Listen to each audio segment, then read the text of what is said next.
Hoje o Instituto fez mais um evento social, só que foi um evento diferente. Tivemos a visita de um grupo de americanos, de uma ONG chamada blackbraziltoday, que estiveram na Maré e estiveram no Turano. Foi maravilhoso. Eles contribuíram com 120 cestas básicas. Conseguimos também fazer o Cine Comunidade para as crianças. E no final tivemos um jantar para todos os convidados.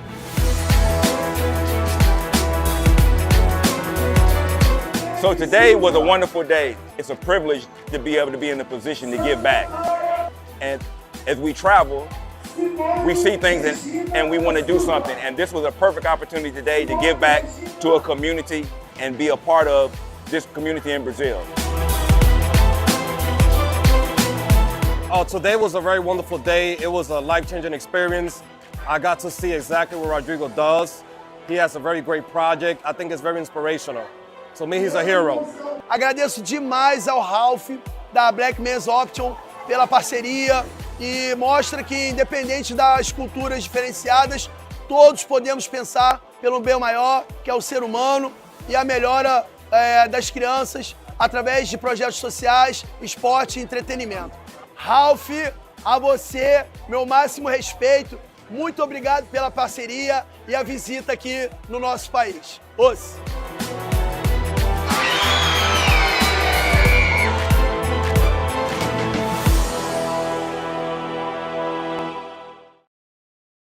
Frustrated was the one that got me started, which spawned me to go out, come down here to Rio de Janeiro, Brazil, see what was going on out here, see the beauty of this place, you know, see the beauty of Brazil in general, all right? Also be going beyond seeing that, you know, African-American men, we don't travel enough, but our options are so vast abroad. And Brazil's been a good start for, you know, basically a very great start for me. This is not the only country I've ever been to, but I've connected well with the Brazilian culture. A lot of the brothers have been saying the same thing too. They, you know, they love the atmosphere and everything like that. And they owe it all, like I said, Al, it all comes back to you, man. It all goes full circle and comes right back to you. Because if it wasn't for your movie, a lot of us would probably, me, myself, would probably be on the fence. Well, okay. Like I said, I'm grateful, man. I just see Brother Raphael walk in, man. I Yeah. was able to meet him the other day. That was tremendous, man. So Yes, to good have Brother people Raphael, who supported me and actually to be in a different land, to be out in Brazil with them and support them, and for them supporting me, man, and be out here, man, it's just tremendous for me right now. I appreciate the love. I'm having a great time. Big brother came out. My old big brother came out, man. He came out to support me too, man, and see these guys out here having a good time, great time, man. It's just tremendous right now. That's right. The thing is, right, like I said, you know, of course, your movie, my show, with this collaboration, right, we have changed a lot of brothers' lives. I got a lot of brothers who come up to me and say, if it wasn't for Frustrated, you know, Al Grease, and then the Charles Tyler Show. This is a movement, man, and the brothers that I've met here who were thanking me for Frustrated, a lot of them felt that they were suffering in silence, really couldn't come out and say how they felt, man, because nobody really understand because the I was one of them. I was one of them. Like I said, when I seen Frustrated and I seen what was in it, you know, I told you before, I was on the fence about traveling. I was on the fence about definitely coming to Brazil, all right? And I want to go, but I didn't have something to push me over, and Frustrated pushed me over the fence. I came down here 6 years ago. It's changed my life, okay? And it spawned me to push on and show, and wanted to push out and put it out there to a lot of other brothers out here who are feeling the same way, who just in silence, just, you know, didn't have the voice. And Frustrated was our voice. Look you know? where we at now. Exactly. We broadcasted live. Exactly. From Rio de Janeiro. From Rio de Janeiro. You know what I'm saying? We Came out a here long live. way. We got brothers out here live, so we out here Rio de Janeiro, having a great time, and that's what your show has done. Yes. You know what I mean? I'm thankful for you too as well, brother. You know what I mean? Yes. So you picked the ball up, man, and now we got brothers out here. Now we can broadcast live out here. We can share the experience back home with brothers, man, and inspire more to come out and celebrate. Exactly. And change your life.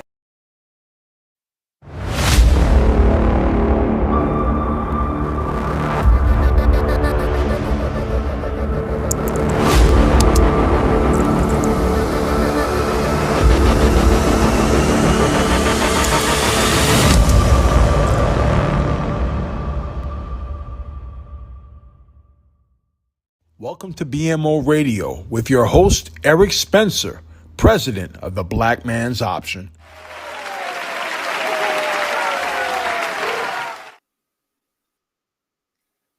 Hey, good evening, everyone. Welcome to another edition of BMO Radio. I am your host, the Prez, Eric Spencer. Sorry for the delay. We had a little bit of technical difficulty, but that's okay. We're going to jump right into it. Tonight's show is about your why. Why are you choosing Brazil? And there's a lot of reasons that guys choose Brazil that they don't really share with everybody. So tonight we're going to talk about Brazil because there's other countries that you could go to. There's other countries that you could choose from. But Brazil has a special place in some brothers' hearts. And a lot of guys nowadays, they're choosing Brazil because of what they see instead of what they feel. They haven't experienced it yet. So tonight we're going to talk about how do you get to Brazil, your why, and it needs to be very authentic because going to Brazil is life-changing. Now, if you're just going down there to have fun, have a good time, and you're just on vacation, okay, that's a totally different subject. That's not what we're here to talk about tonight. So I have two people. One you already know, my man, my brother. We call him Coach Grease, the man that brought you frustrated. And we have my new brother. I can call him BB&T, Mr. Mark. And tonight we're going to have a discussion about the real deal in Brazil as to why you should choose Brazil. Now, I know there have some people have said some things in the past about we're downing Brazil. No, that's not what we're doing. There's a lot of misinformation out here about what's really going on in Brazil, which is why we're doing this series. And that's why we call it the real deal in Brazil, because people are telling and selling wrong information. We're here about empowerment. We want you to be empowered by the correct information. Now, you may think this is just our opinion, but a lot of it is actually factual. And just don't take my word for it. Take somebody that has way more experience, way more talking points, and way more knowledge than myself. So that's why we have collaborated with the people that we have tonight. So without further ado, let's just get into it. Please welcome Al Grease and Marcus, BB&T. Brothers, welcome to the show. Good evening, bro.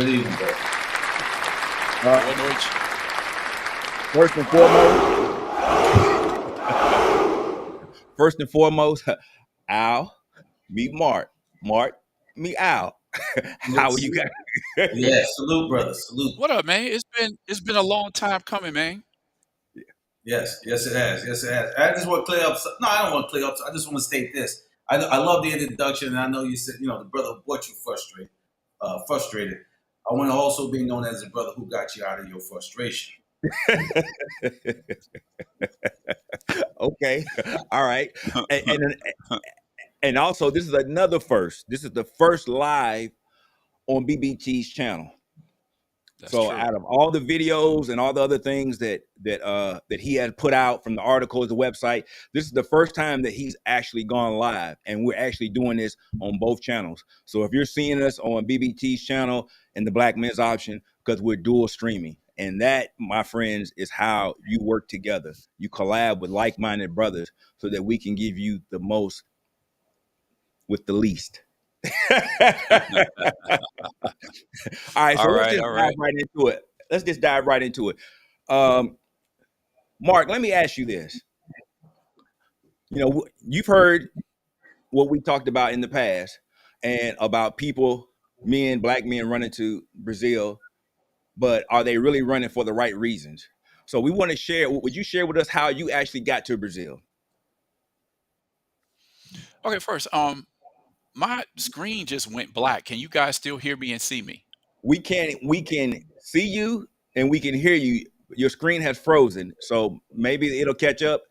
Just keep talking. If not, then we'll defer to Grease and let you come back in. Okay. God, I really need to show. I got a few things I want to discuss about this, and I need for my image to be coming in. This is messed up. Why don't you go to Grease first? I'm gonna Okay. log out and come back in and try this again. So go ahead and jump with Grease, and I'll be back. Okay. All right. No problem. No problem. Okay. All right.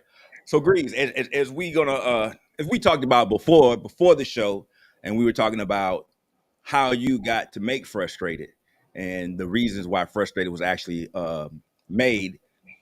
Do you want to talk about that? How you got there? Because there seems to be a lot of misinformation about you just made a documentary just because you wanted to make it on Brazil.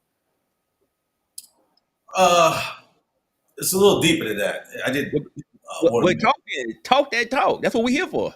I know that, but it's time factor. I'm not putting you on the spot there, but I know. I'm gonna push through this. But and plus I'm fasting too, man. So okay, all right. But that's either here or there. Frustrated came about really after traveling to Brazil, and the narrative came out through family members and close friends of mine that I was traveling in Brazil, and then the narrative came out of why I was going there without even them asking me, and my friends and close friends and their wives and stuff already knew the narrative. And I met a good brother by the Dr. Larry Davis out in the D.C. area, and he turned me on to the Essence magazine article, Blame It on Rio. And he asked me if I read that yet. I told him no, and he shared information with me, and we stayed together, collaborating together, back and forth, having discussion. And he like, yo, you should do something. Your cousin told me you're a filmmaker. Let's do something. So I went back several times before I shot the film to get some information, get some points of reference. That's what I met the big homie Johnny Johnson and John Thompson and these guys out there to get a point of reference. And the first thing I noticed out there, when you travel out there, there's a familiarity because you see people that look like you. So once you go somewhere, you see people look like you, you get a little bit relaxed. You're not the only one. And, compared to traveling throughout Southeast Asia and all this stuff, when you land, you don't see too many people that look like you. There's no familiarity. But Brazil had that. It had that. So when you start to spread out a little bit and first connection, people say, oh, you went for the women. Women's secondary, especially for those who are moving out there, who decide to relocate out there. That's secondary. So as you continue to grow and continue to travel, and they say water seeks its own level, you're gonna expand. You're gonna spread out. You're gonna start understanding the culture a little bit. Grab the language first. Start looking at other points of reference in businesses, how the structure is set up. How do you see yourself there? And as I joined BMO, and we started putting those group trips together with our good brother Charles Tyler, and you start to see that. You start to see the expansion. You start to see that. So, but back then compared to now, there's been a shift. There's been a big shift, and that's what a good brother Marquez is going to go ahead and break in. But that's how Frustrated came about. Okay, yeah. So you know what? And comparing, and also doing the contrast and comparing the basic the relationships that were going on here with black men and the struggles and stuff that they were dealing with here versus going to a different culture and right. And experience that there. Because most of the guys I ran across felt frustrated, no pun intended, but frustrated. But when you frustrated and you don't have an answer to your frustration or something to alleviate that frustration, that's when depression sets in because you feel hopeless. Right. And a lot of guys gravitated to that message because it gave them an option. Getting a passport wasn't something that was discussed here at that time that I know of. And plus, we didn't have these platforms that we have today like we have now. But getting a passport, a lot of guys didn't have passports. Even when I went to shoot Frustrated, the brothers I had in mind to go with me, and I wanted them to experience, didn't have passports. And I just couldn't wait for them to catch up. So I had to move and leave a lot of good brothers behind because they wasn't getting passports and traveling to see the world was the furthest from their mind. But now that narrative, man, passport bros, blue book gentlemen or whatever it is, it's kind of like a prerequisite. Everybody, you ain't got a passport, what you doing? Yeah, and that's funny because I just went and renewed my passport. I went ahead and got that thing in early, even though it doesn't expire until next year. I wanted to go ahead and lock myself in right now. So But you know what? Well, you know what's funny about Frustrated, and I know it touched a lot of different people, different black men in different ways. But how I got to Brazil wasn't necessarily through Frustrated. Like I had seen Frustrated, it had inspired me. But to be honest with you, I was looking at surrogacy. And I was doing my research, and Brazil had the best surrogacy program for single men out of all the countries that I was doing. So, in the back of my mind, at that time, I wasn't going to take on a chance to have myself be involved with some baby mama terrorists. Shout out to Mr. Palmer here in the Matrix. So that was why I went to Brazil. But what happened was, in the midst of me going, I heard Charles on O'Shea Jackson's show. And Charles was talking about Frustrated. And I went back and I watched it again. And then he was talking about his annual beach party. So then I heard him on Obsidian's show a few weeks later. And he just kept saying, you got to come to Brazil. You got to come to Brazil. The culture, the food, the atmosphere is something that you have to experience. So at that point in time, after me rewatching Frustrated and listening to Charles talk and consuming a lot of his content, I jumped up, bought my ticket, and went in the 2017, which was his last event. And during that time, I got to meet like-minded brothers, which we're still good friends today. Some of my best friends. And I found out that there were other options that I could explore. I could have a family. There were other women that were melanated that at the time were very welcoming. And like you said, when you land, you see a plethora and abundance of women that look like you. Although they're not like you, but they're like you. And that's very intoxicating. Yeah, there's a connection, especially when I found out that Brazil had the largest populations of Africans outside of Africa. Right. The connection here, Yeah. Okay. So we have a starting point. That's what I do when you look at it. We have a starting point. We have a connection. We Africans first, but we separate, set out because here now, especially in America now, I got access to a little bit more resources than some of the Brazilians may have. So that connection. So we, us traveling over there, and like I said, first for being familiar with people who look like me, and then I had to learn that the favelas are not set up like that. Like the hood is set up here. You had to learn the culture. You just can't run up in spots. It's like, wow, this looks beautiful. Wow, let me run up in here because you might not make it out of there. So you had to learn that how to move. It ain't where you from; it's where you at. So you had to learn how to move, and me, I always had fat boy struggles. And when I went to one of them, help me with pronunciation, man, the chorizos. With the chorizos, you got to turn your plate over because they keep hitting you, and then look at that economics of it. I fell in love. I was like, wow, okay. Oh my goodness, you could eat like this, and this is the economics. So then I started looking into the economics. Today is way better than it was back then. Back then, you were looking at maybe $1.50 to $2 difference. Right, exactly. Now it's almost 5.5 to 1. Yeah. Back then it was like 2, not even quite 2 to 1. Yeah. You see how it grows. So the economics and stuff that played a factor. So slowly but surely you start breaking down why is this place for me? I love the economics. I love the climate and the conditions and warmth. The beaches are accessible. I live in New York City, trying to get to the beach in New York City. You got to park, pay. You got to pay to go to the beach. You got to do this, and it's a hassle. And having the accessibility to stuff, man, and having the economics, having the money behind me. So I knew if I came and settled there, I wouldn't live impoverished. Not that I live impoverished now, but I'm saying I wouldn't live impoverished.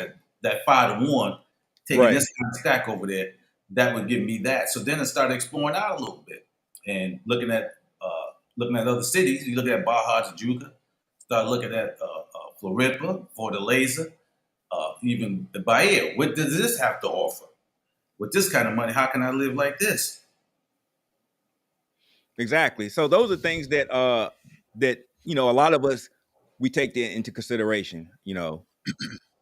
How much is my money going to carry me in a different country? That's always been one of the talking points, because your money does go further in other countries, especially depending on which country you're in. It may go even further. And what lifestyle is it going to afford me? So Brazil, even back in 2017, it was 3-1. It still had a lot to offer. But but now at 5.5-1, you see a bigger bang for your buck per se. Yes. Yeah, you see a bigger bang for your buck. Now, Mark, are you gonna share your story with us? You good?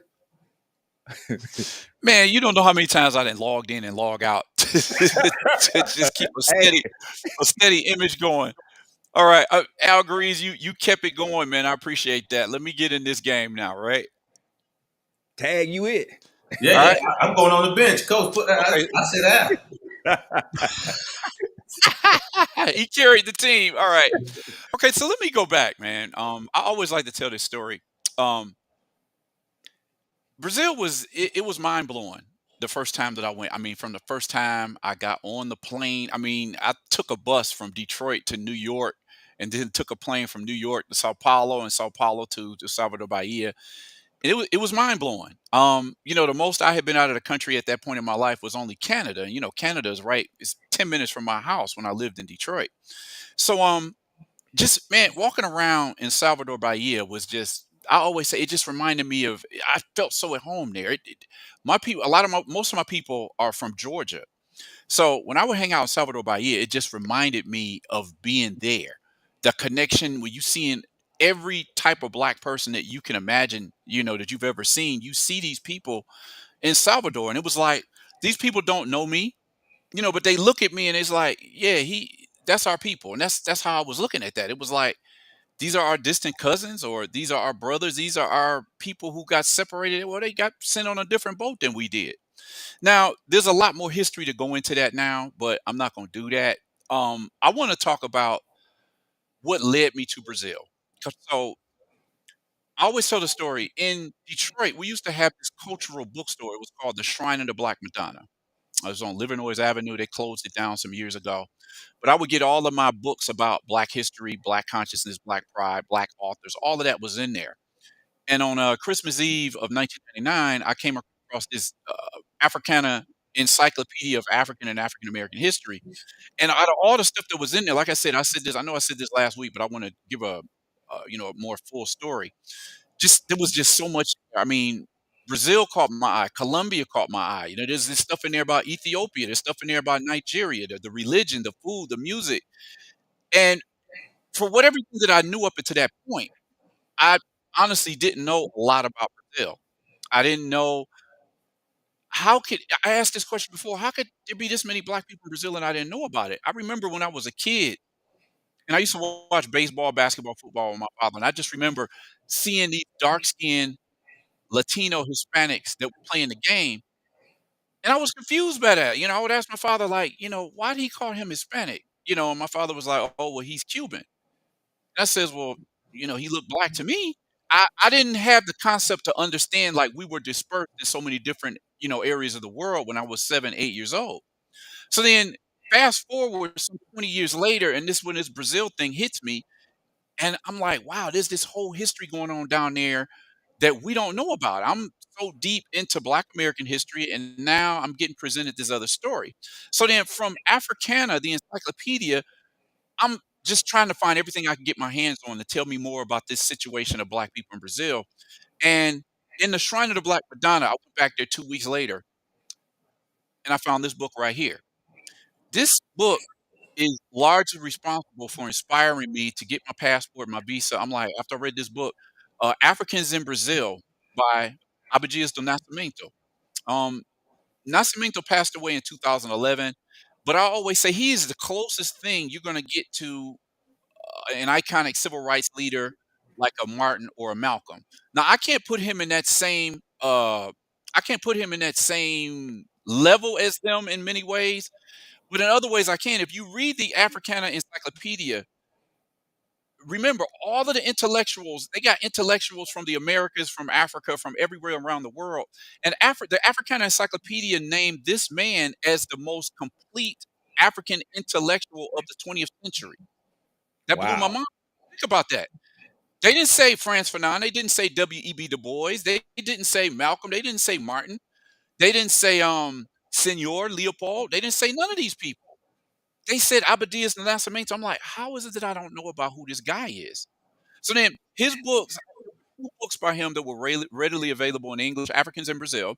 And the other one is called Brazil Mixture or Massacre, where he's specifically talking about, look, the plan here is to mix black people out of the population. That's the other book. So as I wasn't fluent in Portuguese at the time, these books, it got me there. From then, the internet was starting to take off at that time. You know, I had a computer. I started connecting to other people online. I remember, I'll never know whatever happened to this girl, but this girl found me online, and she says, "Look, I've been to Rio. You're gonna love it if you haven't been there yet." She was like, "Have you heard about this magazine called Raça Brazil?" And I says, "No, what is it?" And she was just like, "Well, it's kind of like a ebony magazine for Black Brazilians." At that time, Raça Brazil had only been out for 4 years. It debuted in, I think, September or October of 1996. The magazine completely sold out from its first copy. They had to go and rush some more copies. Black Brazilians have been waiting for so long to have such representation in their own magazine that they just snatched it off the shelf. I've talked to Black Brazilians who've talked about the first time them seeing African Americans. There's some people I know in Rio, and this one brother was telling me, like, Mark, in the 60s and 70s, we didn't have that. So our contact would send us this Ebony magazine, and the same thing that I felt when I saw Hassa is what they saw when they saw Ebony. It was like love at first sight. Like, these are people who look like us. These are this is our family in another country. So the girl in New York sent me a copy. She sent me like 4 copies of Raça Brazil magazine. This is a more recent edition. But that after I saw that, after I read the books by Nascimento, I got the Raça Brazils in the mail. I started exploring Brazilian music. I discovered this band called Banda Black Hill. They're like a Brazilian Kool and the Gang, Earth, Wind and Fire type of group. I'm like, that's it. That's it. I got to go there. I got to go there. I started putting all my ducks in a row to get on that plane. It took me 9 months. August 31st of 2000, I got on a bus to New York. Next thing you know, I was in Sao Paulo, and I haven't stopped since. So that was just a brief breakdown of what took me to Brazil. I know that a lot of what you might talk about, particularly in Frustrated or just in the Black Man's Option, it wasn't ever really my specific goal to go to Brazil to meet a woman. Just the cultural history, the experience of blackness in Brazil is what led me there. I said, now, if it just so happens that I meet a woman there, that'll be fine, because I'm gonna tell you, look these women up. You can find them on my blog and on my video channel. There were 2 women on one of the covers of that Raça Brazil magazine. One of them was Thais Araújo. She's the top Black actress in Brazil. And then another girl named Isabel Filarges. They were on the cover of this Raça Brazil magazine, and I was just blown away. I'm like, look at these 2 gorgeous Black women. They got women down there that look like that in Brazil. It's like, okay, I got to get there. But it wasn't just for women. I went there. I wanted to explore the music. I wanted to taste, I wanted the food. I wanted to learn about the capoeira. Where did the samba come from? These are all things that we need to touch on while we're doing this series, because there's so much to explore with Brazil. So let me pass this mic back over to Eric. Yeah, well, see, that's what, see, you know what, and I'm glad that you said that. And these are conversations that we've been having. Like when we go and we do our events and whatnot, we'll sit down, Grease knows, we'll sit down, we'll chop it up, and we'll reflect. Like, what did you see? What did you experience? What did you feel? Man, I'm wondering about this. All of this is going on, and you have 20 or 30 brothers that are together. Everybody's having a different experience. Everybody has something else that they picked up on that may or may not have been picked up by me, because at the time I'm always running something, so some things I miss. But you're right, because the more that I went, the more intrigued I got by the culture. And I told you, when we went to Salvador, the first time I went, it was like, yo, this is crazy, because we're having this experience in the mall, the Coming to America experience, where the guy walked up to us and he was like, "Oh my God, you're the American," and he bowing down and stuff, like, and he just talking about Obama and stuff. I'm like, okay, yeah, I'm happy, but the sheer excitement with them interacting with an American. It sometimes it can be overwhelming, but like you, Black women of color that are there, the African descendants, and you feel connected to them. And Mhm. because there were so many of them during the slave trade, they were able to keep more of that culture intact. Mhm. Especially when you're in Salvador and you go to Pelino and you start seeing a lot of the Afro-Centric type material, the food, the Mhm. religion, and stuff like that. A lot of things that we don't even have access to just because of how we were displaced in the slave trade. Mhm. Mhm. So Let me say another thing. When I traveled to Bahia that first time, I'm not a person who just carries my Americanisms on my back. I never go anywhere as if I have some superiority complex because I'm an American or anything like that. I was right, going there to learn to meet my family overseas. And these people just totally welcomed me. I mean, I met a couple of people just in the streets. I met other people through a couple of contacts that I had already made. And without them, I mean, I would have enjoyed my first trip there without them anyway, but they were able to take me places that I would not have known about. I remember that there was this one particular brother named Marcus. It's funny, I'm Marcus and he was Marcus. He was a little guy. He was about 5'3", 5'4", but he looked like one of the Marley brothers. He looked like he could have fit perfectly in the Marley brothers. He had the long dreadlocks. He was light skinned. And he was a teacher. He would bring Black history to the community, and I forget the favela that he took me to. But we were in the middle of it was almost like a jungle. I hate to use that word, but there were palm trees everywhere, and they had this this structure set up. They would do the drum practicing, and they were doing like with Iliaye and right. Olodum. And he brought me in, and he had a little circle of young adults that he was teaching history to. I didn't know good enough Portuguese at that time, but I'm sitting there, I'm just listening, and I'm looking at all these people just clicking. And after about 20 minutes, he stopped his session, teaching, the young adults, and he was like, "Mark, look, everybody here wants to know the Black American. They want to know you. So would you mind if we did a question and answer session and I will translate for you and we'll just go back and forth?" So I got up and I sat in that circle and they would just hit me with questions left and right. They wanted to know about, you know, they wanted to know about Muhammad Ali. They wanted to know about Malcolm. They wanted to know about Martin. What's it like in the United States? How have things changed in the last 40 years for Black Americans? I felt that real. I got that on an 8 milligram videotape somewhere stashed away in my archive that I have to do. I have to put this out one day because that was 24 years ago. So that first meeting it blew me away. I wasn't there to come with a superiority thing. Yeah, I was there. I wanted to blend in, and it was that first time that I really got a chance to connect with other Black folks, about our situation.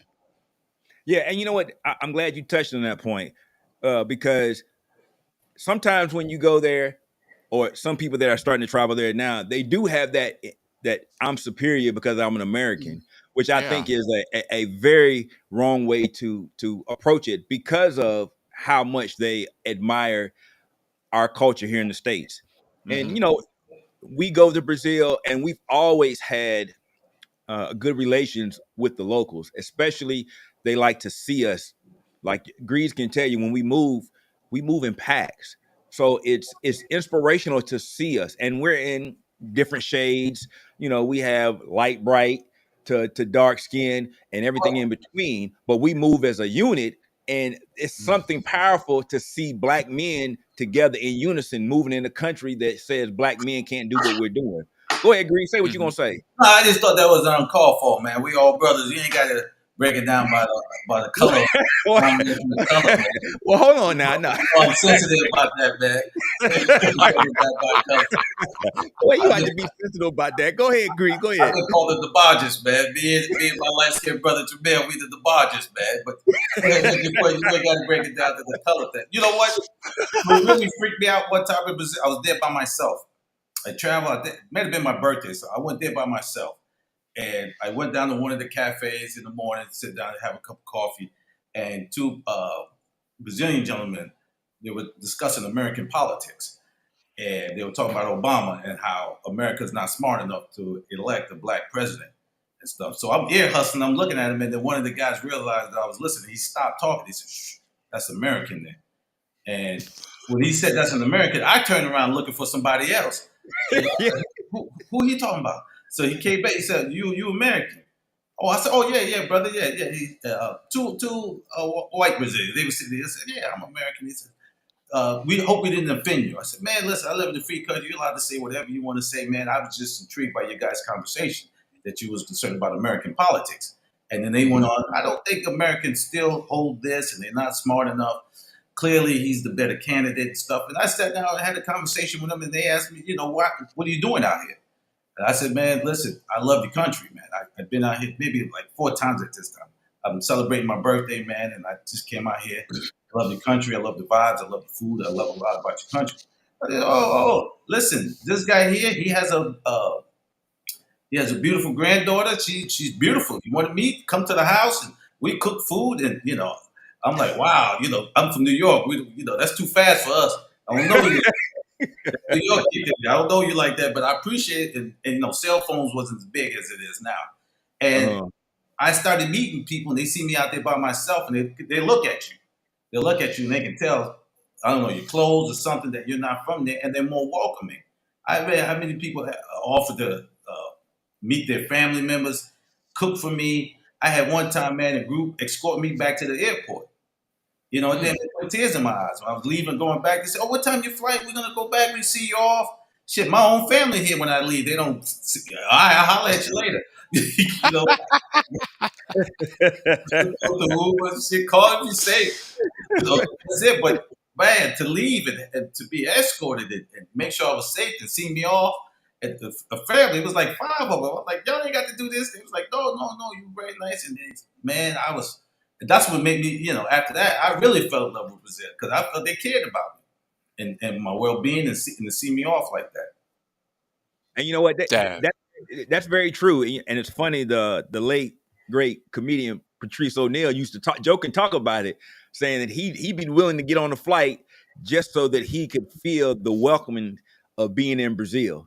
And everybody said, "Well, why are you going?" He said, "Man, I get treated better in Brazil than I do in the States." And I think in that comment, he summed up what a lot of brothers were feeling then, which, like I said, Patrice O'Neal went to Brazil? Yes. I did not know that. Man, Patrice O'Neal used to burn up his highway miles or flight miles, excuse me. I did not know that. He loved Brazil. Yeah, you had a lot of a lot of brothers that were traveling, but they weren't making it known. Patrice O'Neal let it be known. He was like, "Man, I love Brazil." It was very nerve-wracking. Let me say this. Now I want to stay on the same path that we're talking about. Go ahead. But when we talk about the OGs, right? Like somebody who then had skin in the game for a minute. And I'm looking now like, man, there's so many Black Americans, like famous Black Americans that's going to Brazil. And I'm not feeling jealous, but I'm like, dang, I've been going there. This is like my second home. And you look up now, I mean, I'm going to do a show one day just talking about all the African Americans who have been in Brazil. Now, it's not that I'm fans of a lot of these people. The Terry Crews is down there right now. He's talking about investing in, getting more Afro-Brazilian productions off the ground or whatever. Oprah was there about a month ago. I had recorded a story, but I kind of scrapped it. I got to get back to that. Will Kanye West, Tashina Arnold.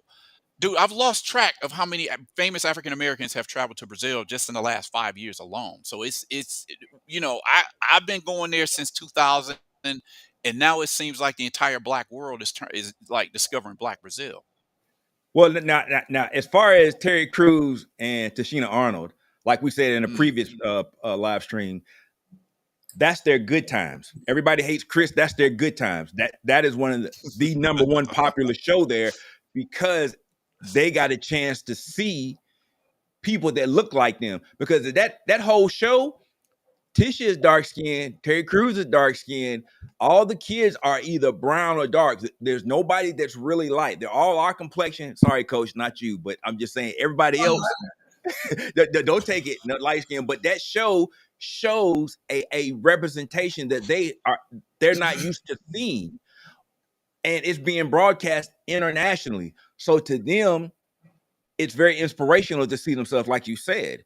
So for them to go there, because the young man that plays on Abbott Elementary now, he couldn't understand why he was so popular in Brazil. And I left a comment. I'm like, because Everybody Hates Chris is Brazil's version of Good Times. Well, So you know what? It makes sense now that they're going there to capitalize on it. Now, I'm with that Oprah. Oprah's not a good sign. She can stay her ass where she can stay. Stay your big ass up there. Don't come down here.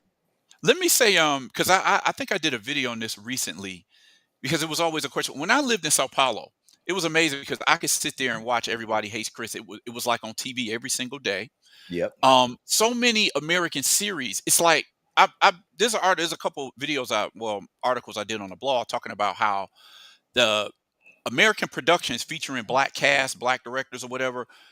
This was the first time they were able to see really black representation on Brazilian television. It's only starting to change now where you have certain series that's coming out that's projecting a majority black cast. But when Everybody Hates Chris came out, it was unheard of then. And so it's not just it's one thing to say, talking about, okay, black representation, we don't have series like that here. But they also connected with the series because of his struggle in that series, because he's a black kid going to a school where most of the kids were not black. There's a lot of black Brazilian kids who go through that. If their kids can send them to a good school, they're going to have the same experience as Chris did on that show. A lot of Brazilians talk about how when they go to elite schools or they go to universities, they have to catch like 2, 3, 4 buses to get way on the other side of the city to be able to get an education. So many things that's going on in Everybody Hates Chris is not an elite show. It's a black family that's kind of struggling to get by, which is another thing that a lot of black Brazilians connected with when they saw that series. Man, now, you know what? Like I said, the comparison between Good Times and that show, even though different time frames, but the same theme, and them being able to connect to it. And it's funny. The other show is Fresh Prince. They're enamored with. I mean, they play the song in the club like it's a regular song, and I'm looking at Coach. I'm like, man, what the hell is this? That's a TV show. They love that show. Why the DJ? Yeah. Listen, let me tell you something. Hey, Grease, I know you got something to say because I got another story. No, go, brother, go. I'm learning from you. Listen. This is so wild to me. Again, now in Brazil, Fresh Prince is called Maluco na Pedaço. It's like a crazy man in the piece, right? And it was funny. I don't know what it was, but when I first got to Sao Paulo, everybody said I look like Will Smith. And I'm like, man, I don't look nothing like Will Smith. But I'm trying to tell you, I think it might have been because of my hairstyle at the time. I don't know. But everywhere I went, I mean, people swore up and down, it's Will Smith. It was crazy. I mean, my students called me Will Smith. Look, I was learning how to catch the bus in Sao Paulo, because catching the bus in Sao Paulo is not like it is in Detroit. It'll take you all over the place, right? And so I'm trying to learn how to get back to the house I was living in Sao Paulo. And so I was in this area called Barra Funda. I got on the bus and I said to the bus driver, dude, eu sou americano, você me ajuda. Can you help me? Tell me when I get off on this street, I told him the name of the street. And so we rode for about 15, 20 minutes. We got up to the stop. I remember he made a left turn at the light, and he stopped at the first bus stop after that light. The bus was packed now. I'm sitting way back in the back, seated back in the back of the bus. Everybody else standing up, everybody seated. It was a full bus. Man, he pulled the bus over, and he yelled to the back of the room. He said, "Oi, Will Smitchy, we got here," right? Man, everybody on the bus turned around looking for Will Smith. It was wild. People swore up and down. They swore up and down. I look like Will Smith. I'm like, dang, what is this? Will Smitchy. They always Brazilianize how the words. That's another thing we can talk about. How they take American or English words and how it comes out when they say it. They don't say Will Smith. They say Will Smitchy. Look. Hey, hippie hop. Hey, hippie hop. Yeah, my name is Eric. My name is Eric, and I get Eddie. Yeah, right. I'm like, okay, listen, Eddie. I've heard Mike, Marcos. Ow. No, just call me Grease. Greasy. Yeah. Oh man. You know what? I went to my high school buddy. Man, we played ball together. And I told him when I came back, our birthday's like 4 days apart. And I told him, you got to go and experience Brazil one time. You have to go. So I finally got him. You know him, Lenny.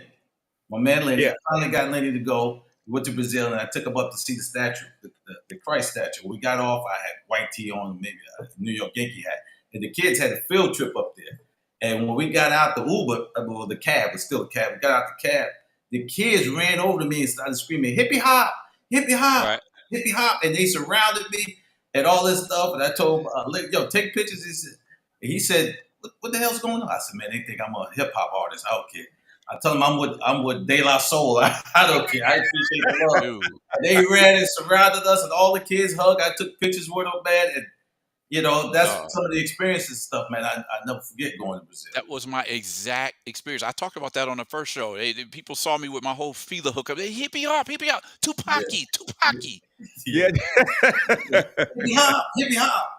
Yeah. But you know what? Yeah. But you know what though? And it's funny that happened way back then. But even now, today, like I told you, when we did our event, even then, you had people that have never actually seen an American.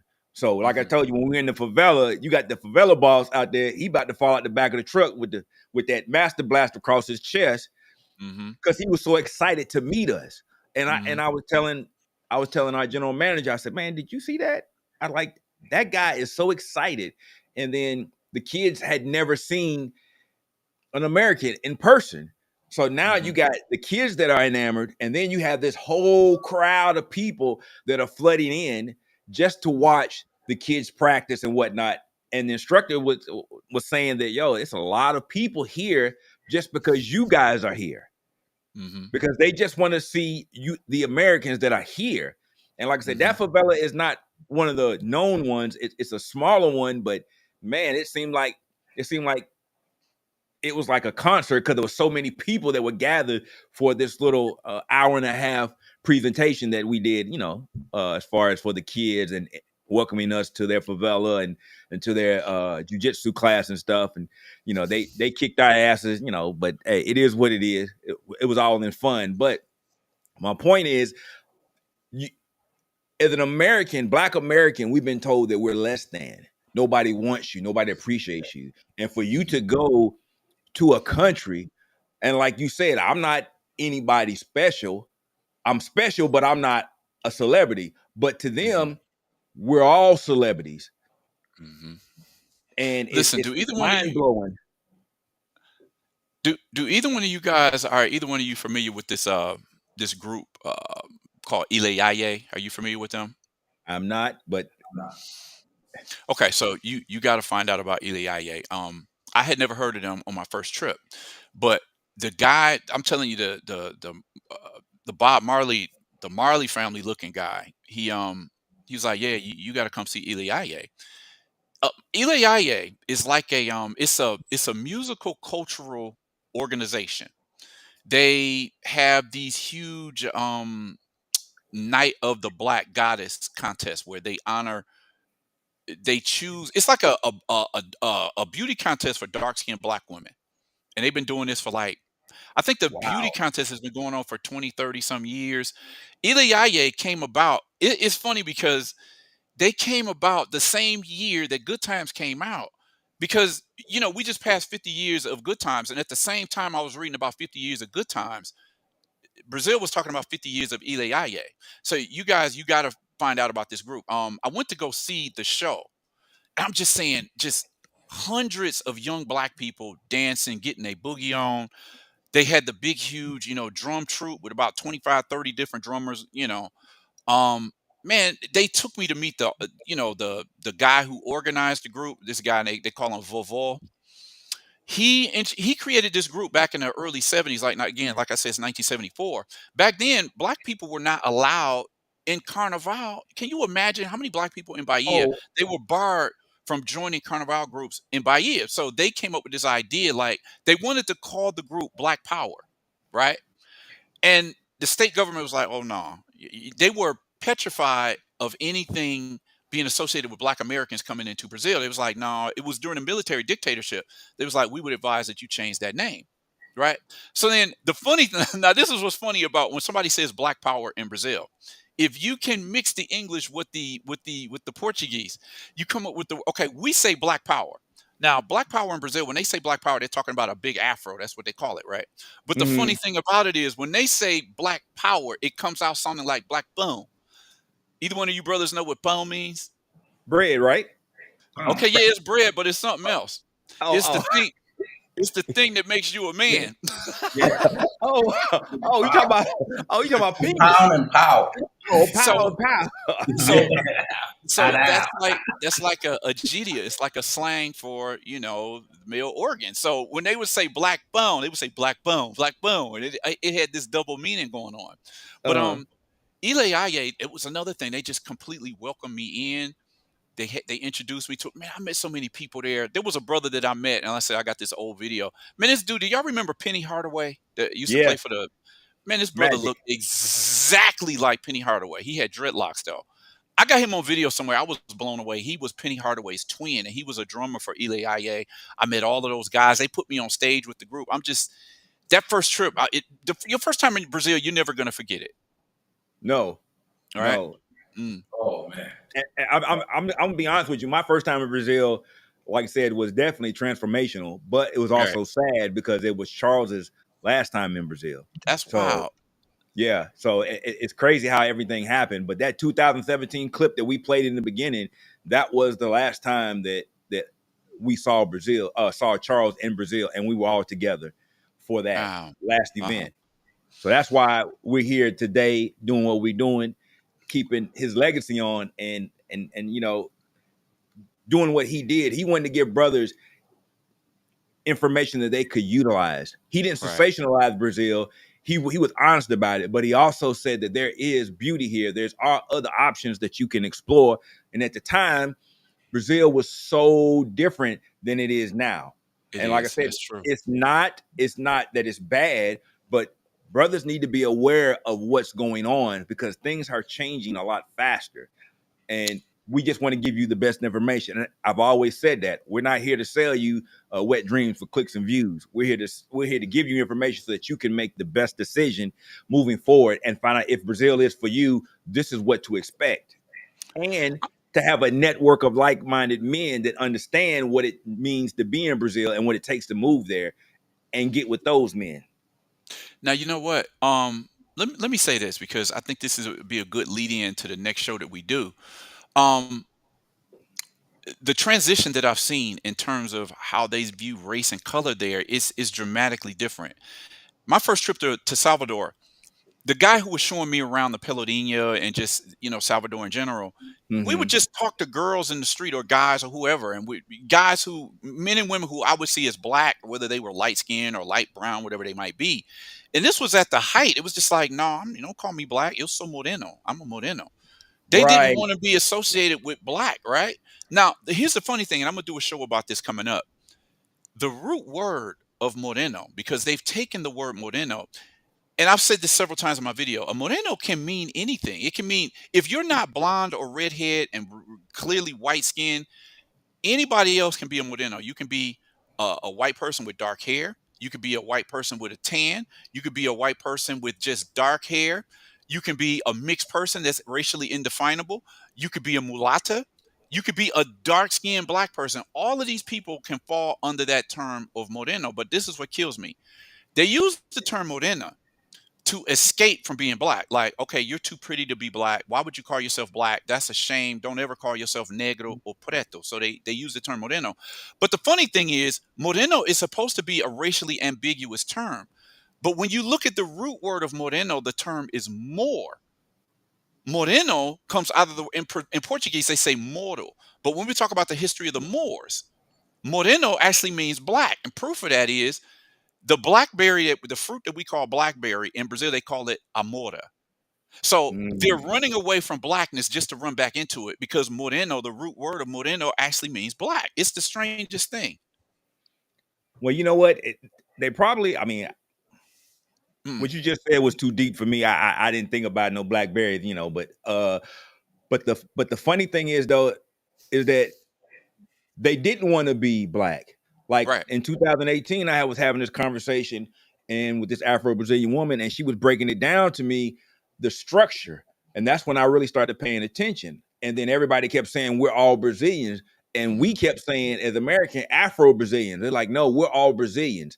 I'm like, well, if you're all Brazilians, how come you're not getting equal treatment? How come you're not being represented in the media or in the magazines? You don't even have your own beauty products. You're using things that aren't suitable for your hair. And she was kind of taken back by that. And then, like, how do you know? I say, because these are things that we have in our culture. And then I started noticing that you started to see American businesses starting to go down there and offer hair care products strictly for Afro-Brazilian women. Yeah. The Shea Butter ran down there and started making a lot of products for that. And the numbers in the industry had been going up and up and up because now they're catering to it, especially in Salvador. I actually had a brother that reached out to me and was talking about, let's develop a skincare line for Black skin because they don't have any in Salvador. And as you know, you're melanated. There's a different process that we use to keep our skin looking the way it is. But it's crazy now that they want to be Afro-Brazilians. They're starting to make that distinction. And they're still identifying with us. They still identify with the struggles that we go through and whatnot. But in contrast, they are taking some of the dysfunctional stuff out of our culture that I think is starting to be detrimental to that whole movement. Man, you said a lot right there. My fault. No. I don't mean it like that. What I'm Yeah. saying is that this is a fear that I always have because, unfortunately, okay, if it hasn't already passed, the BET Awards is coming up, or if it hasn't passed, it's coming up. And 10, 15 years ago, I could look at the BET Awards and say, okay, that's a nice representation of what we are. But the ratchetness on the BET Awards now, I can't co-sign on that representing me. And it's coming along at a time when the BET Awards and the BET Hip Hop Awards are bringing in foreign rappers and foreign singers and honoring them. They have an international category in those award shows now. And so every year you're seeing Black Brazilians being nominated for these awards. This year, I think they got 4 artists that's represented from Brazil, and Carol, including this one named Carol Conká. Have to talk about her another time. But what I'm saying is, I don't know that it's necessarily an honor if your music is being honored by a BET Awards now, because BET Awards is not what it used to be. So a lot of things that we have, transported to other countries, it's like, I don't know if there's certain facets of African American culture that we want to globalize, but unfortunately we don't have any control over that. And Bingo. sometimes people pick up on that negativity. As I said, I talked about this in the last program, where they pick up on the N word because it's fashionable because of the hip hop. Right. So my question is, where are we going with this? Is this really how we want to be represented in another country? No, it's not. And that's, one of the reasons why we have the Charles Tyler Foundation is that because your image is paramount, and brothers that's in this space, they don't really understand that. Guys back then, and still do, a lot of guys want to be married. They want to be in a relationship and have a family foundation. So if you're not able to get that domestically, we're going to go foreign. They think local, we think global. Ain't that right, Coach? That's right. but now you're starting to see that some of that is being exported, and they think that is the way that Black American men they respond to that because they like the ratchetness. I'm like, no, thank you. And like I said last week, you had a Afro-Brazilian woman that has weave in her hair. I'm like, why are you wearing weave? Oh, because you saw it on the video. I say, do you understand that the weave that Black American women wear, they call it Brazilian weave. So they're wearing weave because they want the style and texture of your hair that you have naturally. So why would you put something in your head that you already naturally have and you can utilize? And that's the disconnect. And like you said, we don't control our image, but we can do things to combat it. And I'm with you on the N word because they think it's fashionable, but they don't really understand the impact of it. And until we're able to control our image, then it's going to be like that. And the only thing that we can do as Black men that are traveling is be ambassadors to counteract that narrative. But unfortunately, you have some Black men that have decided not to do that and have taken their dysfunction with them when they travel overseas. So Well, there's actually, man, there's so much. I've always said, like, man, I need a team because there's so much stuff to talk about. hold There's a on, couple wait, hold on. Go ahead. No, I.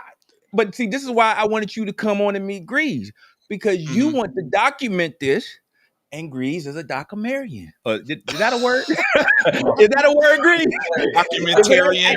If it ain't, I just made it up. You don't call me out my color, call me out my profession. Hey, We no more of this shit, man. Hey, Grease. Hey, no, but in all seriousness, this is why we want to make the connections with like-minded brothers, because there are other stories that need to be told Yes. in this Black travel movement. Brazil is just one country. You have Colombia, you have other countries, you have the continent, and I think that's part of the way that we can combat the negativity out. And that goes back to what we had, Grease and I, we had a conversation 2 weeks ago. It's time for a separation. And this is part of that separation. You have to get like-minded brothers that understand image, and you're able to control it and put stuff out. And Grease is probably the number one person when it comes to that. Ain't that right, Coach? That's absolutely 100% correct. Thank you. 100% correct. Yeah. A lot of us, some guys look at the movement to capitalize on it, and others look at it in a different fashion to educate and promote and give brothers better options. So I'm leaning towards the other side that I've always leaned on the side to educate and give brothers better options. And one of the, I would say, when I went to Brazil, in the Brazilian music, not when they tried to play the hip hop music, but the Brazilian music fascinated me because it was more in a love tone. So when you go to the clubs, if they have a band in, they start singing, and you can see everybody involved, and it's more different vibration than the negative music that hip hop music. I've grown. I'm an adult now, so that's not my choice of music anymore. But when you go to the club and you hear the music, you hear the energy, you feel the energy. I remember they were playing a song in a club, and I was just standing there, just doing my thing against the wall, and the young woman grabbed me, put me on the dance floor. They put their arms around you, start doing that shit there. I was like, wow, that's a great experience. Their music is based differently than ours with the negative kind of tone with it, whether it be bitches and hoes and drug dealing and this and that. That seems Right. to realize here. Over there is more, the love and the singing and all that stuff to it. So I Okay, grabbed wait, Al. Let me now. I spoke a little bit about this last week, but let me touch on this again. Um, Whatever type of music you're trying to find, I mean, whether it's American influence music, because if you look at bossa nova, now bossa nova was the first sound that introduced me to Brazilian music, and going through every time I would go to Brazil, I would come home with a stack of vinyl albums. And I remember I was checking out the samba, I was checking out bossa nova, I was checking out Brazilian hip hop. They had maybe a 5 or 6 year period where they were doing Brazilian style R&B in the mid 70s. They were just totally James Brown. All of that stuff that we listened to in the 70s, they were kind of doing their own flavor of it in the 70s. So I was blown away when I started hearing this music. But just there is music like that's smooth, is mellow, is more on the positive side. But then, like I said last week, I don't think they is quite as far out there as somebody like Sexy Red. But man, that funk music, if you know the lyrics, man, you'll be astounded. So this is what I'm saying. But Well, have either one of you heard of Anita? Yes, I know Anita. Okay, so Anita, man, I can't even just get into Anita because I looked at how much money Anita has. They put her in there, and it was just like, I think she was like right toe to toe with like people like Nelly. She would be like one of the top artists in the United States in terms of income or just wealth, just based on what she's earned since her career started. But what I'm saying is, Anita is that type of artist. It's like, I will do anything to sell music. I will sell anything. I will shake my thing. I'm gonna be twerking. She like to talk about who she get down with. I mean, Anita don't care. She's like, I'm here to make money. If I got to put out naked pictures, if I got to pretend like I got an eggplant in my mouth, It don't matter. Anita is doing it. So, man, we're gonna Okay. have to talk about the music scene one day. Go ahead. No. Yeah, I get my thing with funk music. Mhm. The beat is all sound alike, and that should give me a headache. So when they Yeah. start when you play the funk music, I kind of disconnect because it's Mhm. chop chop chop chop chop, Yeah. and that can go on for about 45 minutes straight. But they have different artists on it. But I get disconnected because the tones and stuff is the same. You know, it's got the same beat, the same rhythm, and that gets I get disconnected. So to your point, when that in the funk area, I get disconnected because it gives me a headache, man. But I've been Mhm. with music where they have live bands. You go to the Right. club, they have live bands, and Oh the yeah. music, and you see the crowd sing along. Yeah. Everybody's singing along. Oh, yeah. It gives a different vibration. But the funk thing, I tried the funk thing. The GM took me out to the dog zone, man. Like, man, get me out of here. This shit. Yeah. I'm a Yeah. little bit older. I'm a little bit older, so I'm more in tune, so I can feel them negative vibrations by who's around me, my Mhm. surroundings, and my surroundings. So when I'm around the same surroundings, and I could look, I get out. I excuse myself from those surroundings. Well, let me say Mm. this. Let me say this just to piggyback on what you said. This has been a problem that I've had for maybe the last 5 to 10 years because uh, leaders, black Afro-Brazilian representatives or whatever, they are championing.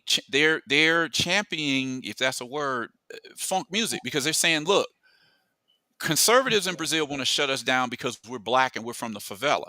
But we pushing back because this is our resistance. So I'm kind of torn on what they're saying because on the one hand, yeah, I want to respect the fact that you have a strong culture and you have resistance in these favelas. I appreciate that. But on the flip side, the stuff that you're talking about in the music is not something I can get behind. It's like I'm kind of torn there. I want to see black representation, but I don't necessarily believe that I want to support this type of music.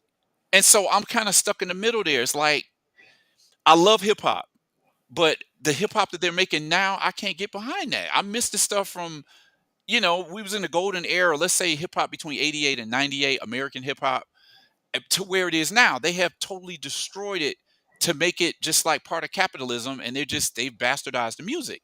It's the same thing they're doing with funk, but yet black Brazilians are behind this music, and I'm just like, look, it's your world, that's your culture. I'm an American. I don't have anything to do with influencing that. I'm just saying that you could be being misled to reproduce this type of music that is not necessarily healthy for the minds of our people. Well, you know what? It's funny. It's funny you said that. I would say that they're trying to mimic what we did. They're trying to That's use true. their music to uplift them. But our music back in the 60s, 70s, 80s, and even Hmm. 90s Hmm. was it was more enduring. Hmm. There was more passion and love for each other. It wasn't just about a sexual act. Hmm. And they've seen and they've experienced how we were able to be uplifted through our music, through our Hmm. achievements, being able to push back. So to them, that's their venue. But it's been hijacked because you don't make the type of music that we make. See, we had black love. We didn't care about complexion. You have a colorism problem. We didn't. We were all together because we had such a small amount. So our music was very powerful versus now you are trying to use your music to uplift your people, but at the same time, you don't have a foundation. We had fathers, we had families and unities. You don't have that. You are already talking about you don't need your Afro-Brazilian man. So how are you going to take the music and uplift your community when you don't even have the foundation of family structure and you loving each other because of your complexion? And that's to me is the complexity of what's going on in Brazil, because you're never going to make it like we did because we had a foundation and it started with family, black love. We loved one another. We wore our afros, fight the power, and all those things. The music just accompanied the movement.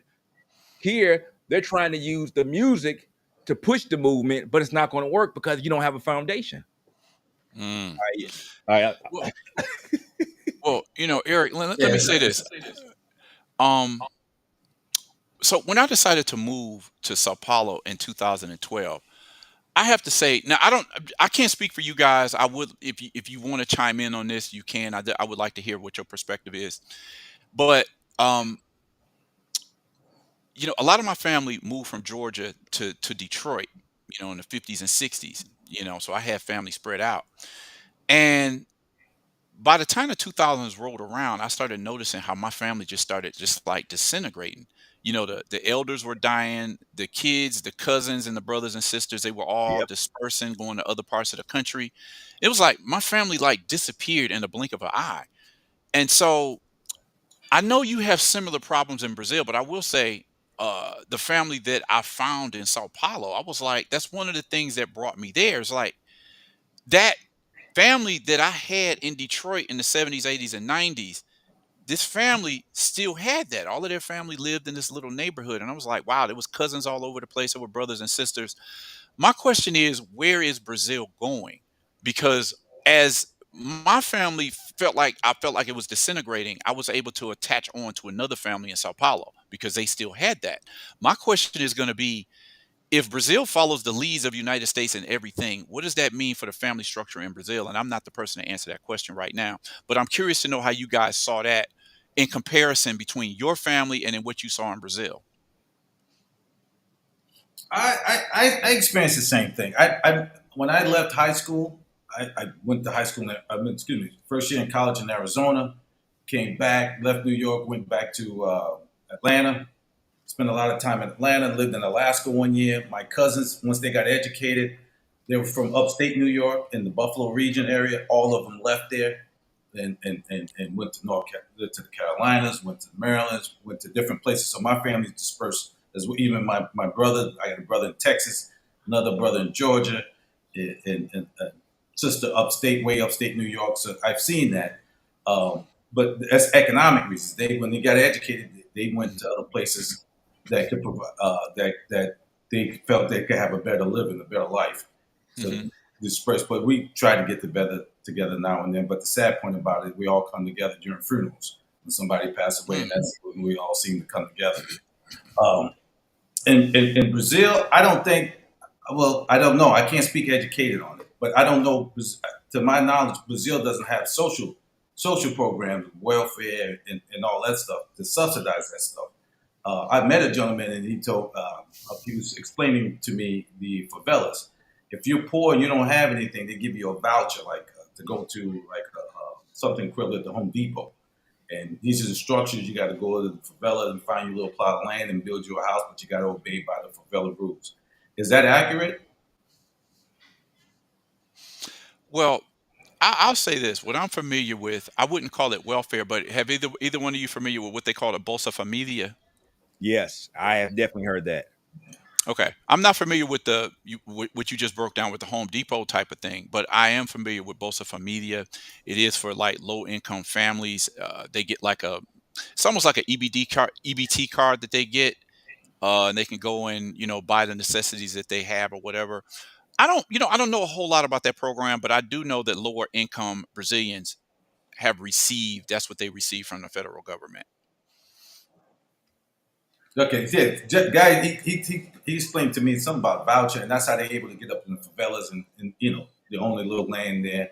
As long as you abide by the rules of that favela, you're okay. Once you break those rules, you can be put out of there by whoever the kingpin and stuff is at that time. But I think their family structure is a lot stronger than ours is. If they're going to follow America's blueprint of that, that's going to cause some other issues because family is the foundation of everything. And that's what I was talking about. Right. And the people I've met and my interactions there and just meeting people, first thing they want to do is introduce you to their family and not just their immediate family, their extended families. Come by, have a party, got to meet my mother, brother, and all this stuff. There's another gentleman, I won't say his name, but he, I'm talking about, he was celebrated out there when he met somebody and they surprised him with a birthday party. He met a cousin. Oh, yes. You meet everybody. You meet everybody, not just, when she's pregnant on the wedding day, you get married, and then you start meeting the other side of the family. You get to meet everybody up front. Yeah, Okay. and you know what? All right. I think that's one of the biggest draws once guys actually start going there is that there is a disconnect in the States. They don't have that family connection, and they go there, and all of a sudden they have this connection with strangers, and that's Mhm. something that, especially in the South, back in the day, you know, you used to come to somebody's house, and it might be a friend or a neighbor, and they bring you in, and you want something to eat, you sit down, and they treat you like family. So, and now the United States has turned more into individualism, and I, I Hyper individualism. yeah, hyper individualism, and I think that's by design because Mhm. divided people are easier to control, and Mhm. the family nuclear family is no longer the backbone of the country. Whereas in Yeah. Brazil, they're more social. It's strange if you're not a social person or if you're coming from the States and you're not used to being social because of being here. And now when you go there, people want to talk to you, and your first reaction is they trying to scheme me, they trying to rob me. What's up with them? You already on guard for whatever they're going to try to throw at you. But that's just Eric. because that is our culture. That's what our culture has become, and it wasn't like that before. We were, especially black people. Now we're all armed emotionally, mentally, physically, and we take that with us when we go to these countries. And Brazil is very welcoming in some aspects because they still believe in social connection. They're not in the house. They're out at the bars. They're out in the parks. They still have events, family events where they get together, whether it's just a pack of Brahma and some steak and whatnot. But you know, but but Yeah. Yeah. but they're together. I mean, I've been invited to family gatherings in Yeah. Vidigal, and I'm like, okay, yeah, I'll go. So You know, you said something a couple minutes ago, and that brings back a lot of memories because people Brazilians are very much they are very much together. You know, it's always camaraderie. It's always some type of party going on. And you know, when I would hang out, you know, the whispers would get back to me. They'd be like, "Why is that American so distant from us?" You know, it, and it's not that I'm distant. I'm just, you know, it was a little bit different for me. You know, first of all, I didn't have brothers and sisters growing up, so I was always kind of a distant guy in some ways. But everywhere I would go, and they would want to meet me, and that wasn't necessarily me, and they would just look at me like, you know, why is that America so distant? You know, and it's not that I'm distant. It's just it's more than I'm accustomed to being around. So I can definitely agree with what you just said because I've felt that in numerous social occasions where I don't want people to perceive me that way. But that's where I think my Americanism comes out versus what it is to be a Brazilian. I am a little bit more, I don't know. I don't know if I would say the word distant, but Reserved. there's something missing yeah, there for me, you know. come on, Marcus. Let's tell the truth. You're from Detroit, so Yeah. Or reserved. You can't yeah, just run up in people's houses. yeah. Grease is from New York, so I mean, I grew up in the South, but like I tell folks, I say, man, don't sleep on the country dudes. They'll put you out there in that field, and boy, they'll never find your ass. Yeah, so I can definitely feel that. Yeah, I mean, being from the big cities, man, I've seen family do each other wrong. So I'm always on guard. You know what a stranger do to me. So, but in Brazilian culture, it was always welcoming. And like I said, I had a family escort me back to the airport. And when you come in, they want to know when you're coming back and WhatsApp. Since now you have WhatsApp, and it's a lot easier. Hey man, look, hold it. You said Like it we wrong. communicate. First of all, it's not WhatsApp. It's It's Zap. WhatsAppy. It's WhatsAppy.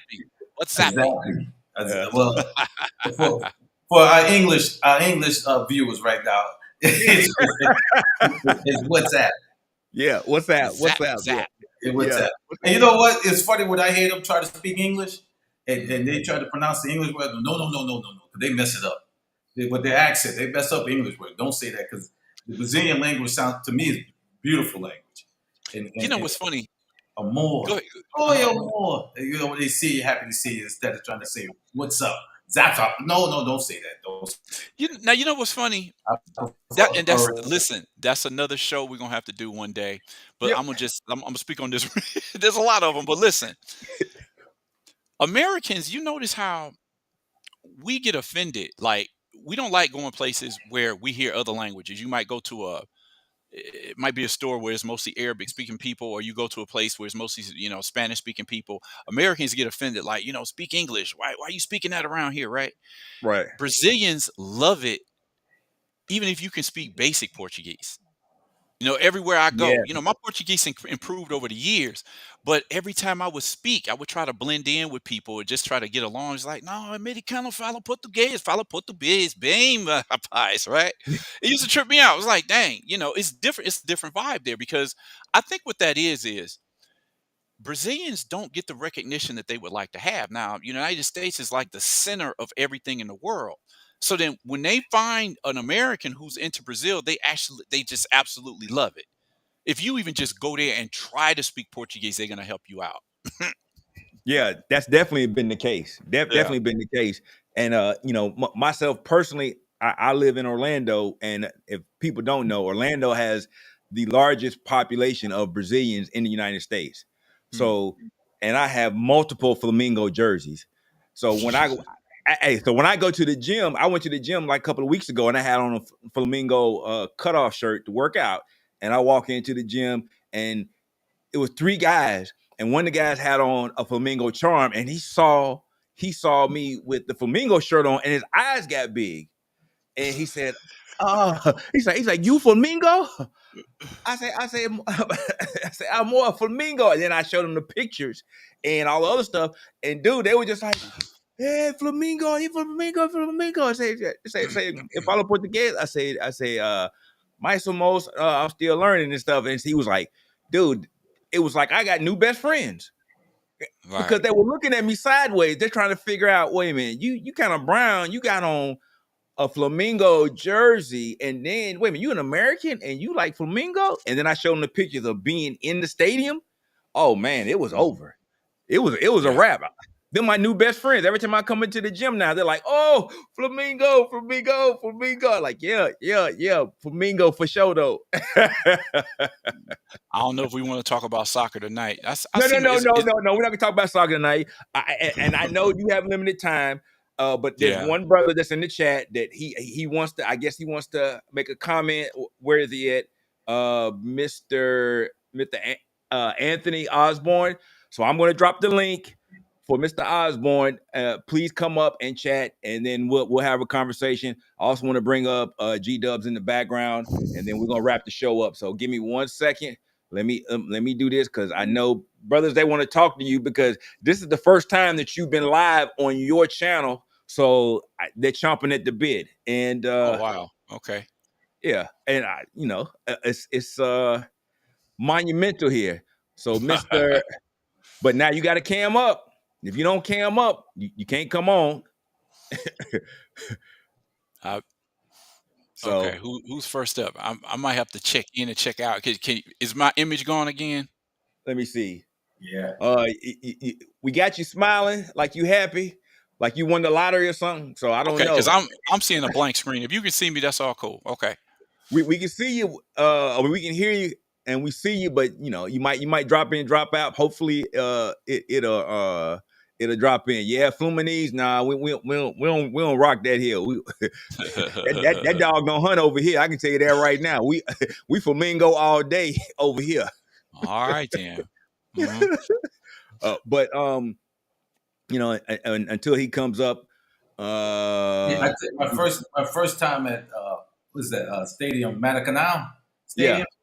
Man, I thought I was gonna die that night, man. I took matter of fact, I was filming. We was out there filming. And I took the crew. So what y'all want to do? They said, well, let's go to the soccer game. I took them to the soccer game, and they had all of us sit down at a certain location. And after we was at that location, sat down after the game was over.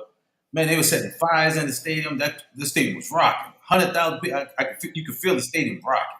After it's over, one of the guys that was with me disappeared. I don't know where he went. And my buddy said, yo, we can't leave him. The bus driver was like, yo, I got these other people. We got to go. So I was like, damn. He said, I can't leave him now. I said, well, I can't leave you, so let's go find him real quick. We were looking for him. All of a sudden, it started pissing on us, raining. Rain came down. I had a driver. I called him. I said, hey, you need to come get us. He was like, yo, it's late. I'm not leaving my house. It's about 12 o'clock at night. And I looked over to my left, and I looked at my man. I said, we got problems. He said, what's up? See them dudes over there? They hear me speaking English. We got problems. We stuck out here in the middle of the goddamn. We got problems. And once I said that, a Brazilian gentleman came up to us. And he spoke English. He was like, hey, where you guys going? I said, we're going back to Copacabana. He said, oh, the bus right there. You should have timed me in the 40. You didn't sprint on it. You didn't sprint on him, did you? Man, the back of my legs was hitting my ass. You know when you run, the back of your feet hit your ass? That's when you move. Yeah, we call that hauling ass. As soon as he said the bus right there, you should have timed me in the 40. I would have broke all kind of records, man. And got back to Copa, the dude that we lost. He's sitting in the apartment waiting on us. Hey, where y'all guys been? Man, looking for you, man. But enjoyed the game, man. Had a great time. You know, I'm a fan of this as well. Okay. So we had Owen. He was on. I was about to bring him on. Maybe he lost signal.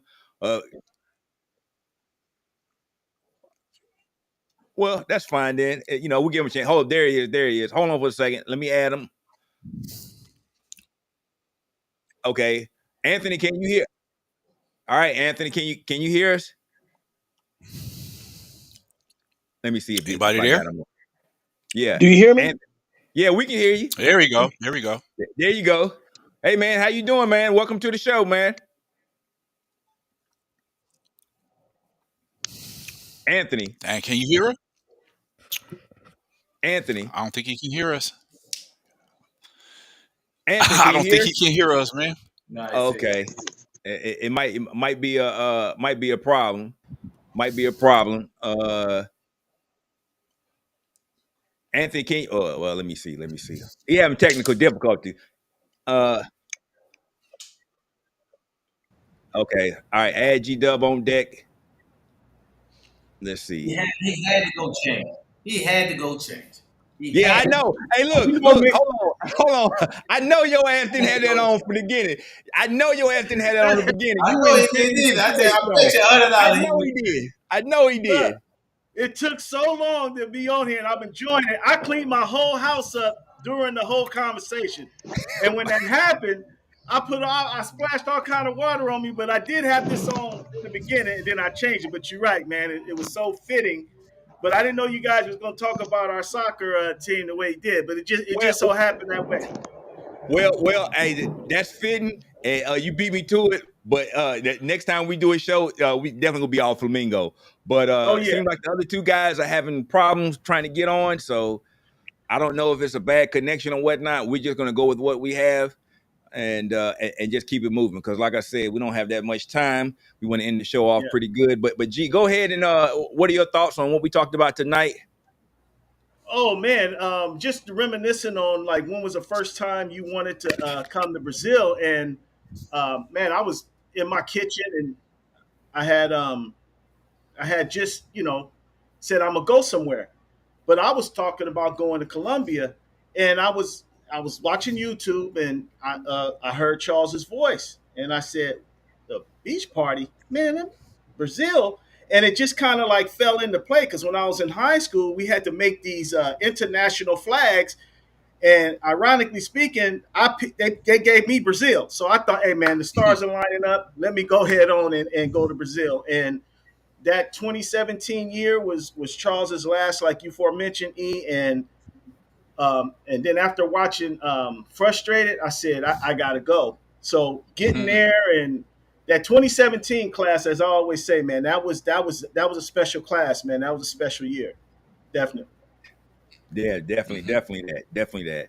Now, like I said, as far as the other two people that they wanted to come on, I don't know if they're having technical difficulties, but like I said, we're just gonna we're gonna stay on for a little bit more, and then because we got so much stuff going on, but to dovetail to what Marcus was saying is that it's like, yo, when you're in Brazil or any other country, we're just talking about Brazil tonight. But don't think that we don't have the same impression in other parts of the world, because we do. And we've seen it in numerous places. We're just talking about Brazil tonight because, one, it's such a popular destination for a lot of African American men, and two, there's been a lot of different information that's been put out that, we're trying to give the best information that we possibly can. So these are the reasons why we're having these discussions. Um, like I said, it's going to be a continuing series. BB&T is definitely, we got so much to talk about, and yeah, it's just a lot. I kind of got caught up. I got somebody that he keeps trying to come on, but I don't know if he's going to be able to make it. I don't know if he got camera problems or whatever it is. We're going to try one more time, and after that, it's a wrap. Let's see. Anthony, can you hear us? Anthony, can you hear us? It's not going to happen tonight. Yeah, we can hear you. There we go. Yeah, we can hear you. Oh, let me check and make sure you're not muted. Okay. Okay, unmute yourself. Okay, Anthony, we can hear you. What questions do you have for us tonight? Anthony, it's not happening. Yeah. Yeah. Anthony. Yeah, okay. It ain't gonna happen tonight. He must be on his phone trying to do something. We can see him, but he. You want your cornbread? Yeah. All right. So we tried it. It's next time. But next time. So like I said, we've gone on an hour and a half. I think we pretty much covered everything we want to cover tonight. So we're gonna go ahead and start wrapping the show up. But right. I first wanted to say, and I'm gonna reiterate this, is that this series is not about downing Brazil. This series is about giving very detailed information about Brazil, and we want you to have that information so that when you make your choice to relocate, then you have accurate information. You can do your research, and we can provide you venues and people that connect you with, so that if you really want to be in Brazil and you want to explore it, then we're here to help. But at the same time, you need to be aware of what's going on in the country, and that's any country you go to. And like I said, exactly, it just so happens Brazil is one of the most popular destinations right now for African American men. So that's something that we want to discuss, because that's what we do. And teaming up with BB&T, if you don't mind, that's what I like to call you, BB&T and BMO, I think is a definite perfect collaboration. And I'm so glad that we're able to get this information out to you guys. We got Coach Greaves up here, Mr. Frustrated himself. We got my man G-Dub. No, fulfilled. I'm Mr. Fulfilled now. I ain't frustrated. Yeah. I want frustration here, though. Mr. Yeah. Fulfilled. Mr. Fulfilled. I got you. Mr. Fulfilled. Mr. Fulfilled. I gotta go ahead and change that narrative, man. I'm not Mr. Frustrated, Mr. Fulfilled. But anyway, thank you for having me, man, on here. And thank you to Brother Marquez. I get to finally chop it up with you, man. I'm looking forward to doing this. And man, we got some stuff to cover, man. Definitely, we got to hook up. Yeah, I plan on being there. I usually make that trip every September. So if I go this September, I'll make sure, man, we link up, man, so we can sit down and chop it up and expand on this thing. I don't know what E called me, but I'm a documentarian, not. Hey, man, that's documentarian. Hey, black. That's the word that I used. Yeah, documentarian. He called me something else. I don't know if to take offense to that or not. But we can sit down, man, and we can chop it up, break bread together, man. Like I said, I love meeting like-minded individuals, especially to help push the narrative, man. So I look forward to chopping up with you, man. All right. That's word. All right. Well, I think we need to set up a time, a day. I think Sundays are working out well. Let's draw up a little, I don't know, bullet point to figure out the next show, because I already got an idea what we need to be talking about in the next show.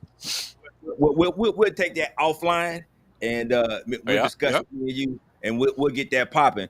But I do have a very interesting show for Wednesday, and it just so happens to be an attorney out of Rio. And if you're not familiar with the case, there was a Black American male that got caught with a bullet in his luggage, and they were going to give him, I think, 8 years in Rio. What? And this the attorney, which is actually, it's funny because he worked with us when we did our charity event in Rio. So this was the attorney that actually got the guy off. He got him out of the 8 years to where they were going to give him community service, to now he just had to pay a fine and he's a free man. So we're going to have him on the show, a special show on Wednesday. So that's definitely going to be something to tune in if you want to check it out. Now I know you're busy, but he asked to come on the show, so I said I could fit you in on Wednesday. But I think that what he has to say from a legal standpoint, because a lot of brothers are going to Brazil and they're just all willy nilly and whatnot. What happened when your ass get locked up? Yeah. That's funny. That's funny. That's funny you say about the billet thing, because they were doing that type of hustle in Asia, where they would check your luggage and they would mysteriously find a bullet. Now, where are you going to find a bullet? Where are you going to get a bullet and you in a foreign country? So me being in law enforcement, I kind of know that makes me feel like it's kind of a setup type of thing, because a lot of Americans is coming abroad and doing things, and they don't see you as an American. They see you as a rich American who may have an extra $500 in your pocket where they can just get it. You know what I'm saying? Yeah. We have to really watch that type of stuff. Yeah. Well, like I said, I'm going to let him discuss it because there are more things that he wants to talk about, but it's very interesting to talk about things from a legal perspective, and that's something that I don't hear anybody talking about. So that's going to be a Wednesday show. But for the time being, we'll be back next Sunday, 9:00 this time. But that's going to be a Wednesday show. Look out for it. We will start posting that. And like I said, I just want to thank everybody for coming out tonight, for listening on the BMO, Black Man's Option channel, and for the people that are listening on Black Brazil Today. Welcome to you. And it's like I said, very monumental. This is the first stream that BBT has done on his channel. So I'm happy to be a part of that. And we're definitely going to look to do many more of that. Final thought for anybody, and then we're going to drop everything off. I'm going to give everybody a chance to say a couple words, and then I'm going to say my last words, and we're going to get up out of here. So, all right, Tim. Mark, go ahead.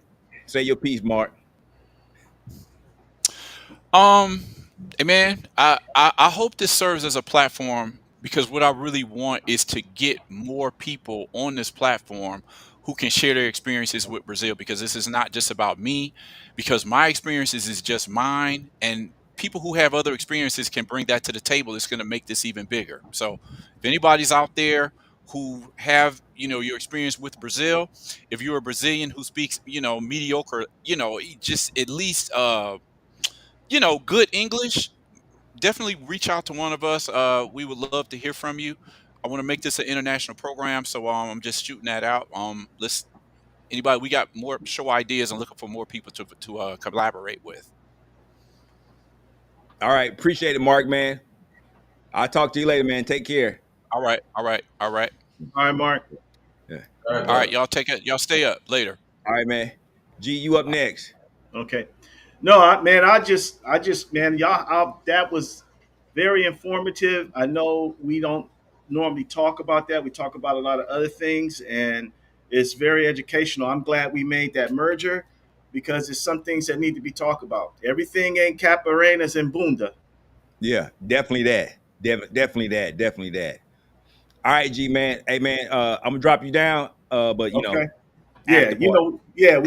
party. You know how we do. Coach, you up, Coach? Yeah, I thought I said mine earlier, man. It was. Well, say it again. I don't know if I can go verbatim, but that's all right. I appreciate the time with brother Marquez, man. To sit here and chop it up, very informative, sharing information. I agree with G. Everything ain't all about that, but that Bunda high on the list, man.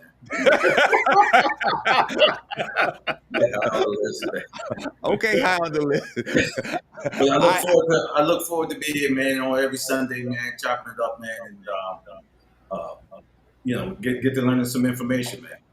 Definitely, Coach. All right, Coach, man, I'm gonna drop you down and I'm gonna say my last words, and we're gonna get the hell up out of here. So, like I said, once again, set up. Yes, Anthony, our setup is a little bit different, but don't worry about it. Next time we'll get you on. We'll work it out. But like I said before, is that we're here to give most accurate information, and doing these collabs, it gives you an insight on our experiences and BB&T experiences and other people that are really serious about sharing their experiences with Brazil. And we want brothers to say, hey, look, if I want to go to Brazil, I want them to know all my options. What am I going to expect? If you're just going down there and just want to be chasing women, that's cool, but that's not really the space that we're in. There are other spaces for that, and there's places that you can go and get that information. We want to cultivate relationships with people that are interested in building a expat community overseas. That's why we are the Black Man's Option.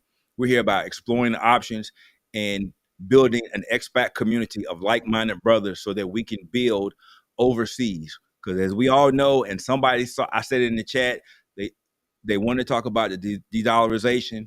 We did a video about it last year, but I tell you what, in the coming weeks, we'll go back and revisit that, because that's going to be a big concern moving forward for brothers that are in this space that want to live and move overseas. Because if you're still dependent on the dollar and the country that you travel to no longer uses the dollar, then you're going to have a problem. And we want to be ahead of the curve. We're forward thinking, and we want to make sure that we're still able to live our best life, because as Black men, we deserve it. Gentlemen, ladies, appreciate y'all coming out tonight. Tune in next week. You heard BB&T what he said. We got an ongoing series, and we're going to continue to put out this content. And last but not least, we weren't able to broadcast it tonight, but we are going to South Africa, November the 13th through the 24th. We have a few slots left.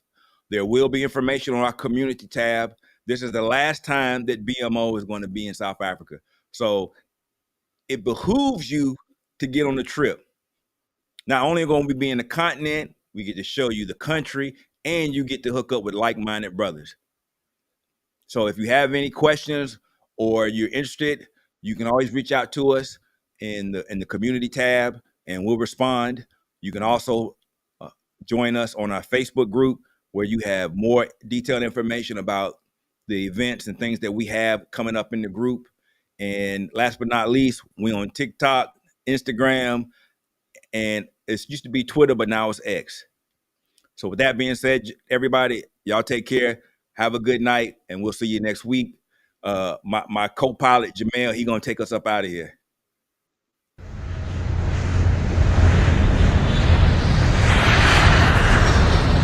Everybody in here was picked, selected, chosen. You are a difference maker. You are special. You are somebody.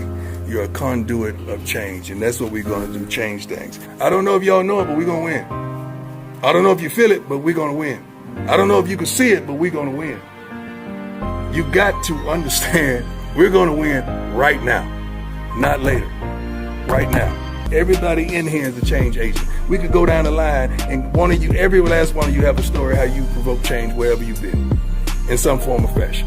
It ain't no normal guys in here. Everybody's been through something, they come out of it, but you changed the game wherever you've been. Am I right or wrong? You just got to believe. I believe it. You got to believe it.